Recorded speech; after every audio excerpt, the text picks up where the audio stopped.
그 19장 마지막에 그 레위인이 첩의 죽음을 확인하고 시신을 토막내서 이스라엘 각 지역으로 보낸 사건이 일어났습니다.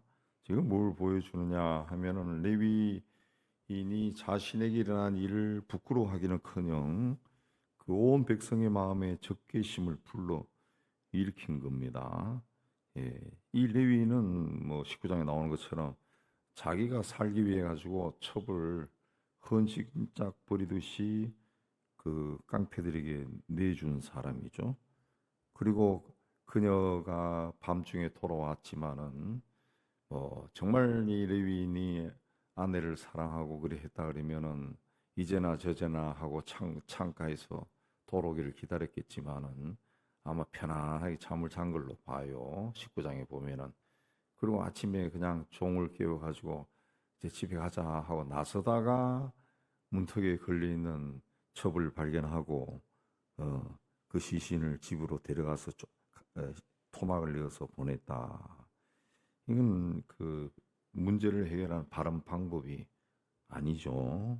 아니죠. 오늘날에도 이 사람의 시신을 토막 낸다 그러면 이거는 뭐 뉴스에 나올 정도로 세계 토픽에 나올 정도로 굉장한 건데 이 오래전에 이런 식으로 처리했다라면은 이 사람의 마음 상태 자체가 굉장히 그 잘못된 사람이다라는 것을 볼 수 있습니다. 만약에 이 사람이 그 성직자이기 이전에 제대로 된 하나님을 믿는 사람이라면은 왜 이런 일이 일어났는가? 아, 내가 이렇게 자꾸 죄된 생활을 하니까 하나님이 나를 벌 주시는구나라고 깨닫고 그 회개하고 자기의 그 부끄러운 삶을 돌아보고 그렇게 해야 됩니다. 그렇게 했으면은 어쩌면 첩이 폭력을 당하고 돌아왔어도 이 남편이 그런 마음을 가졌으면은 일찍 거뒀으면 살아날 수도 있어요.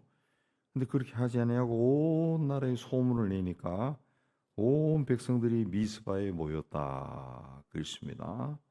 그리고 그렇게 그 모인 사람들이 막 40만 명이나 모였다 그랬습니다. 그리고 이 사람이 왜 이런 일이 일어났는가라고 하는 것을 5절 6절에 그래서 이제 설명을 하죠. 기바 사람들이 나를 치러 일어나서 밤에 내가 묵고 있는 집을 에워싸고 나를 죽이려 하고 내 첩을 욕보여 그를 죽게 했다 그랬습니다. 그 실제 상황을 과장해서 증언한 거죠. 기브와 사람들의 그 기바 비류들이 자신에게 그 남색을 강요한 거죠. 남색을 강요했는데 그 자기가 그걸 당하기 싫어서 자기 첩을 그냥 내준 거예요. 그래서 그 첩이 죽은 건데, 그 다르게 이야기했죠. 자기를 죽이려고 하다가 안 되니까 첩을 강간했다. 그러니까 이 자기 죄를 왜 첩이 죽어야만 했는지 그 정확하게 설명을 하지 않은 겁니다. 그렇게 하면은 자기가 그랬다는 것이 드러나니까. 예. 그리고 6절에 보면은 이는 그들이 이스라엘 중에서 음행과 망령된 일이라는 것은 하나님께 반역했다는 거죠. 그걸 했기 때문이다. 그 기브아 사람들의 그 악행을 강조한 겁니다. 자기도 첩을 데리고 살고 실제로는 첩을 죽게 만든 사람이 바로 본인인데 자기가 한 것은 다 감춰버리고 기브아 사람들이 자기 아내를 이렇게 잔인하게 했다. 이걸 이제 막 드러낸 겁니다. 그 레위인은 성직자입니다.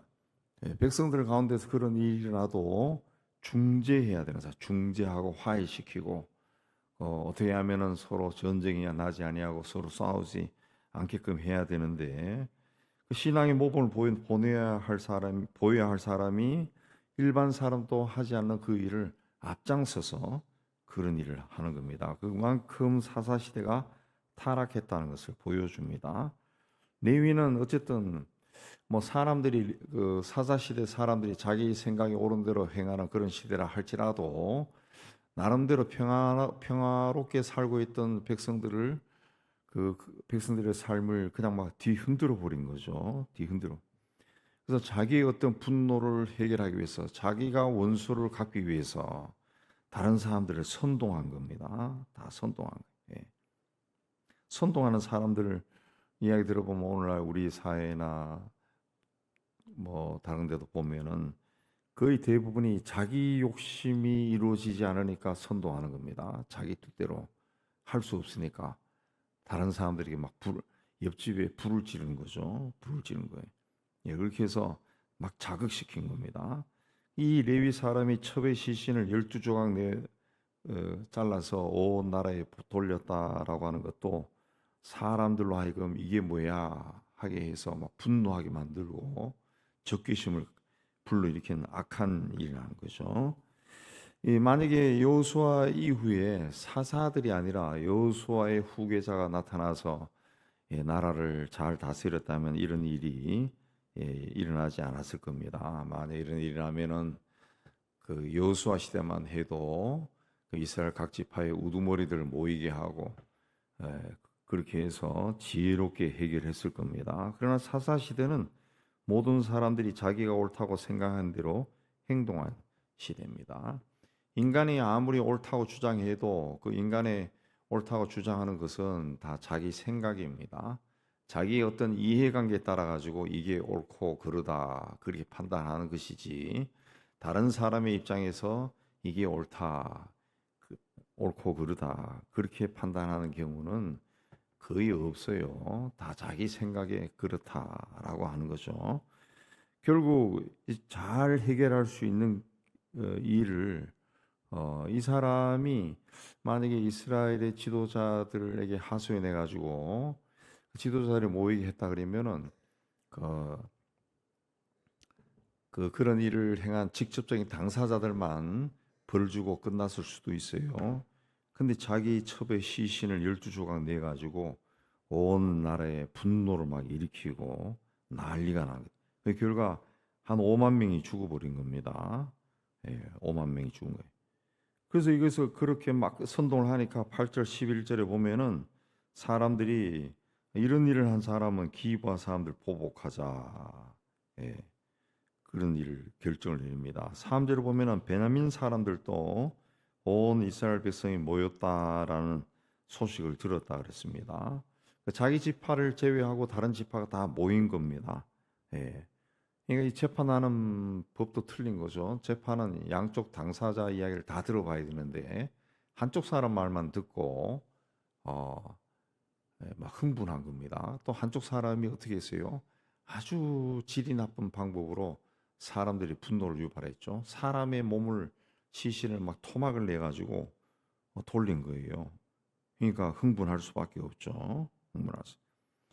이 사람들이 이제 베냐민 지파의 사람을 보내서 그 악한 일을 한 사람들을 넘겨라 그렇게 하니까 그 기바 사람들이 그 제안을 거절해요. 왜?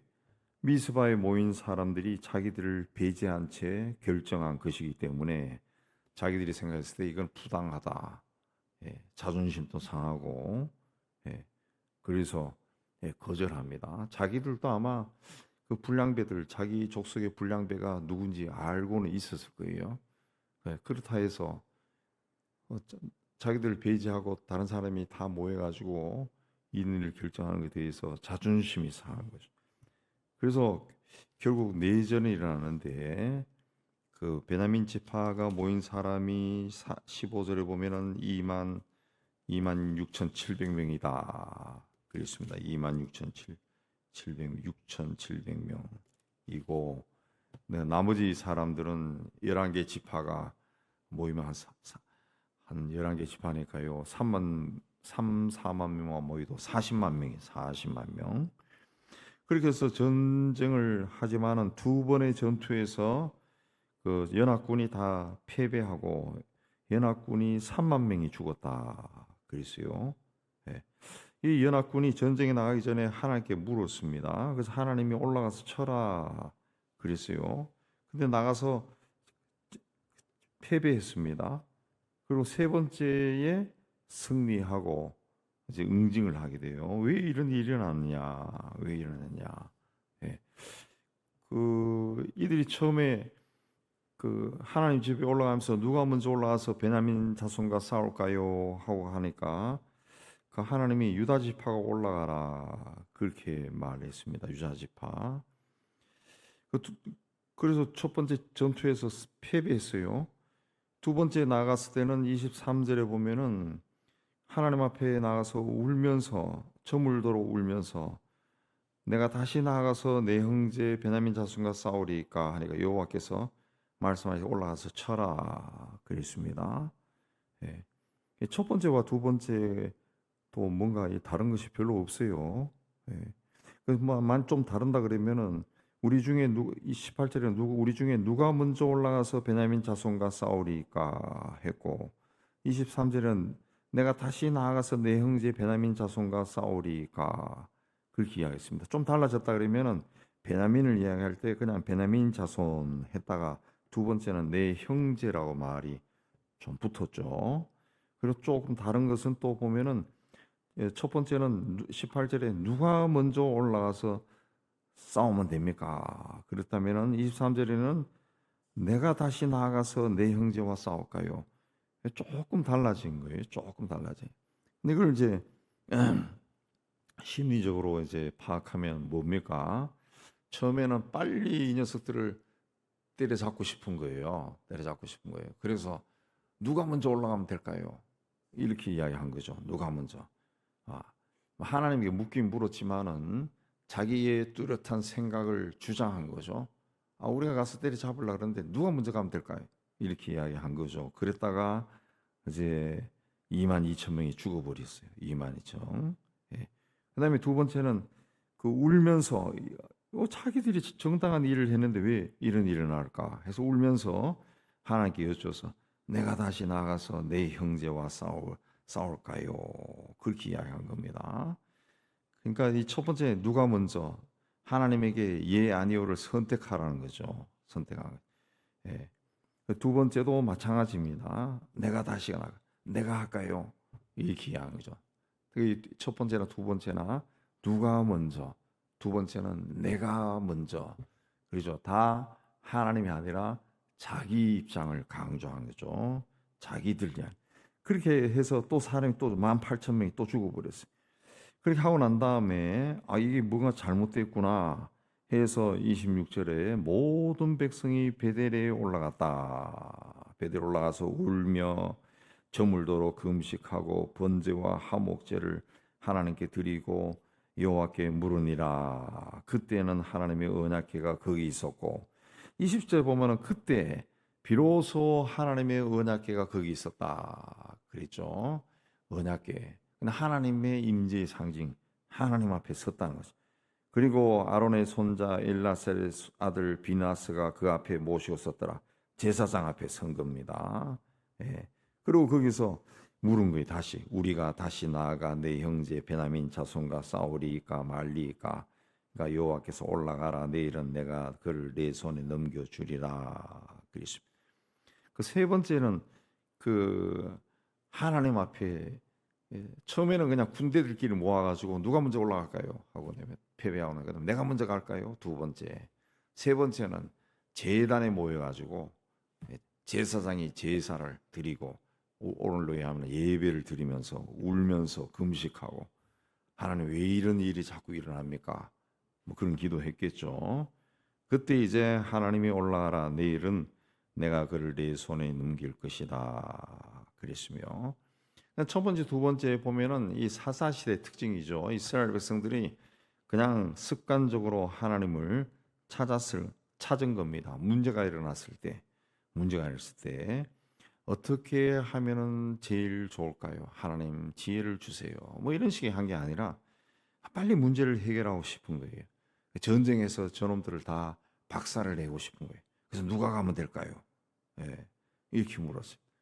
또 엄청나게 많은 사람이 죽었는데 두 번째는 이번엔 내가 갈까요? 그렇게 또 이야기한 거죠. 하나님은 우리의 종이 아닙니다. 우리가 결론까지 다 내리고 하나님 여기 도장 찍으세요. 예, 그렇게 한다고 해서 하나님이 도장 찍고 그런 건 아니에요. 복을 달라고 조르면은 복을 주시는 분이 아닙니다. 하나님은 주시는 분도 하나님이시고 취하시면 또 하나님이시다. 그랬어요. 그건 뭡니까? 하나님에게 절대 주권이 있다는 거죠. 그 하나님이 하신 거예요. 하나님이 하신.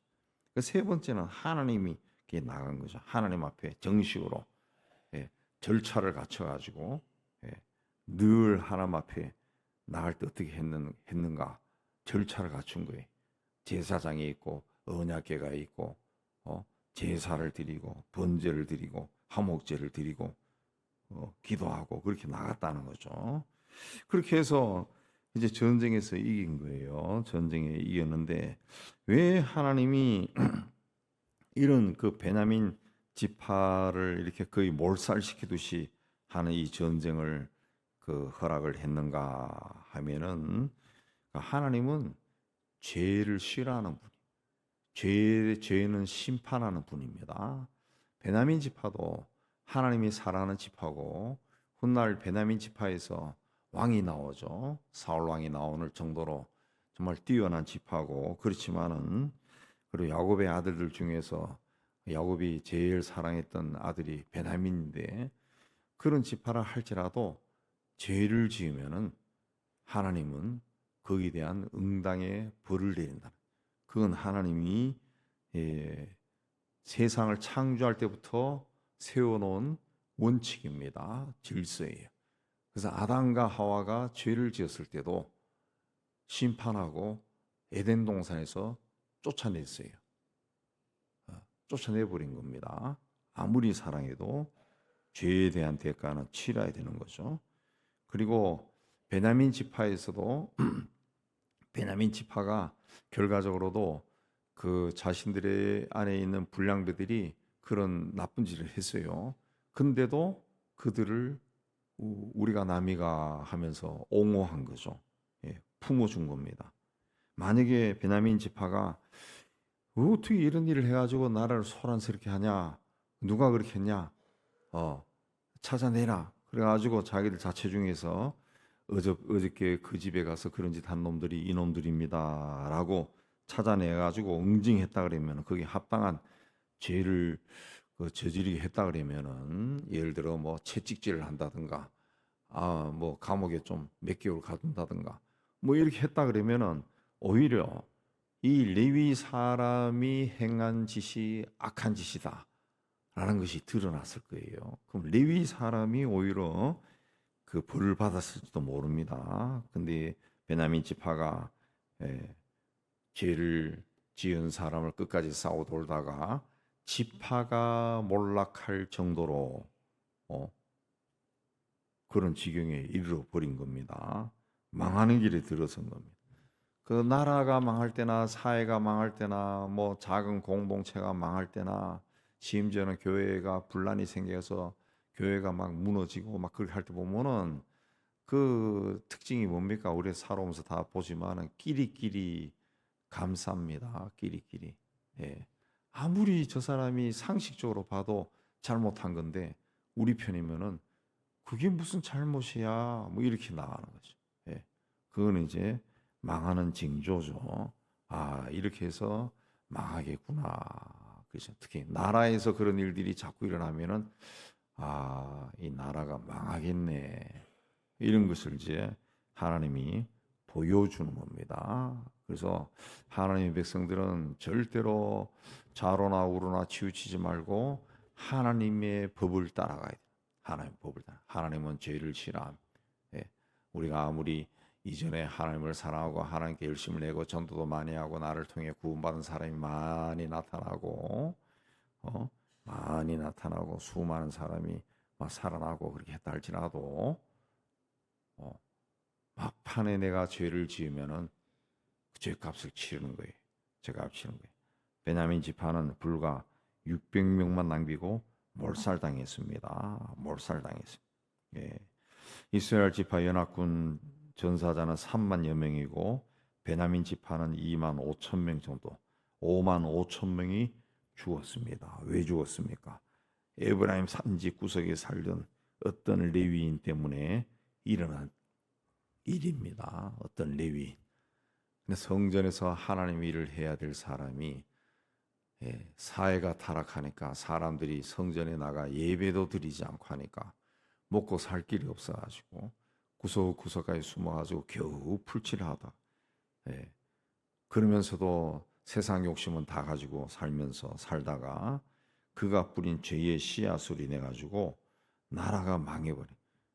5만 5천 명이 죽었어요. 예.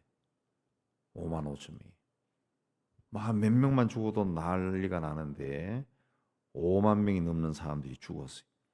그러면 그 죽은 사람들이 가족들이 또 어떻게 했어요? 몇십만 명 되는 가족들이 엄청난 슬픔 속에 또 지내야 되겠죠.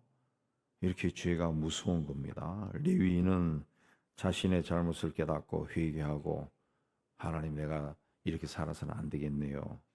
첩을 내리고 사니까 첩이 또 저렇게 죽네요.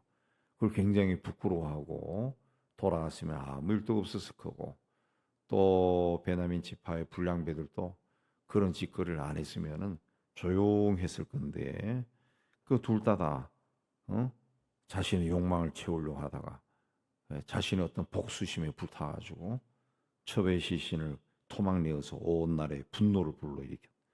이 사사 시대는 양심이 죽은 사회라는. 그리고 양심이 죽어버리니까 죄의식이 없어요. 죄의식 없는. 이게 죄구나라는 것을 깨닫지를 못한다. 경계선이 없어져 버린 거죠. 옳고 그름의 경계선이 없어져 버려. 레위인처럼 되지 말아야 됩니다. 자신의 삶에 어떤 빨간불이 켜졌을 때 깨닫고 즉시 돌아서야 돼. 또 이스라엘 백성들처럼 남이 감정을 북돋우는 말에 또 좌우되어 가지고 흥분해서 몰려가고 그런 일도 해서는 안 됩니다. 우리 사회가 지금 문제가 바로 이런 문제예요. 그냥 패가 나눠져 가지고 한쪽에서 이야기하면 막 흥분하고 그야말로 그 어떤 사람이 이야기처럼 우리나라가 미국처럼 총기 자유화가 돼 있으면은 온 나라에 그냥 뭐 내전이 일어나듯이 사람들이 막 죽을 거라는 것이. 흥분자라는 냄비근성을 가진 화를 잘 내는 이 민족이 무슨 짓을 못 하겠냐. 자동차 정체돼 가지고 끼어들게 해도 총 쏴버릴 거라는 것이. 굉장히 위험한 거죠. 우리나라가 실질적으로 내부적으로 보면은 이 민족성이라든가 이런 것들이 굉장히 거칠고 급하고 편가르기가 심한 그런 자들이 이런 민족을 바라보면서 우리가 네 편 내 편 하지 말고 죄를 절대로 감싸서는 안 되는 거예요. 죄는 죄입니다. 죄는 하나님도 싫어하고 독생자를 십자가에 못 박아 죽일 정도로 싫어하는 것이 죄예요. 하나님은 성경 읽어보면 다 아시지만 죄에 대해서는 아무리 하나님의 일을 열심히 해도 타협하지 않습니다. 타협하지 않습니다. 끝내버립니다. 그러니까 우리가 옳다고 생각한 대로 살지 말고 말씀에 순종하는 삶을 살아서 하나님이 기뻐하는 그 길로 걸어가기를 주의 이름으로 축복합니다.